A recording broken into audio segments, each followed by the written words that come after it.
পক্ষ থেকে দিছে জানেন জল দিলে তো আমরা বালা পাই, জল তো খাওয়ান পাই না। তো আমরা তো আগে হইলে কুয়া থেকে খাই জল, এখন তো কুয়া টুয়া শেষ জল, আমরা সমস্যা হয় জল দিয়া।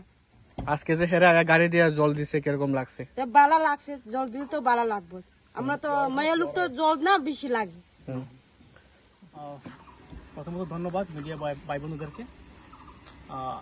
আজকে আমরা দুয়ামুখ পাড়াতে, বাগমারা বিশ্বের অন্তর্গত দুয়ামুখ পাড়াতে আমরা ওয়াইটিএফ তরফ থেকে, ইউথ ত্রিপুরা ফেডারেশন তরফ থেকে আমরা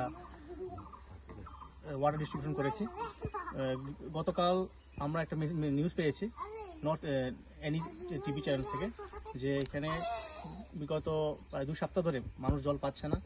যে একটা মেশিন আছে জল উত্তোলনের জন্য, সেটাও মেশিনটাও নষ্ট, সেখানে আয়রনও প্রচণ্ড পরিমাণে আছে, জলে আয়রন। তো তারা 100 ফুট প্রায় 150 ফুট নিচে থেকে জল তুলে খেতে হয় গ্রামবাসীরা। তো এই খবরটা পাওয়ার সঙ্গে সঙ্গেই আমাদের স্টেট প্রেসিডেন্ট সুরজদেব বর্মা মহোদয়, আমাদের মহারাজা তরফ থেকে আমাদের এই ওয়াইটিএফ কে নির্দেশ দেওয়া হয়েছে যে এই এলাকাতে আজকের মধ্যে জল বিতরণ করার জন্য। পাশাপাশি আমরা ডিডব্লিউসি অথরিটির সাথে কথা বলেছি, আমি নিজে ব্যক্তিগতভাবে কথা বলেছি। তিনি আশ্বাস দিয়েছেন যে আগামী সোমবারে এসে এই প্রবলেমটা সলভ করার জন্য।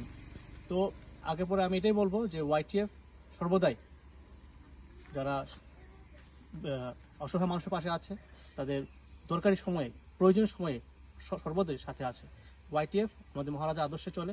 আমাদের মহারাজা আদর্শ হচ্ছে সমাজ মানুষের সাথে, তাদের সাথে মিলেমিশে সমাজ উন্নতির জন্য কাজ করা।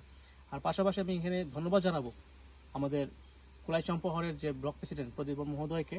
তিনি এখানে উপস্থিত হয়েছেন। আজকে তার 2 দিন আগে তার পিতা গত হয়েছেন, পরলোক গমন করেছেন।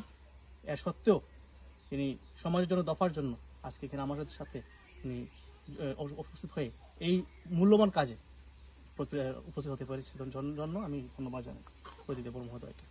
তো এটাই, এবং আগামী দিনও এই কাজ, এই জল ডিস্ট্রিবিউশন এই এলাকাতে চলবে।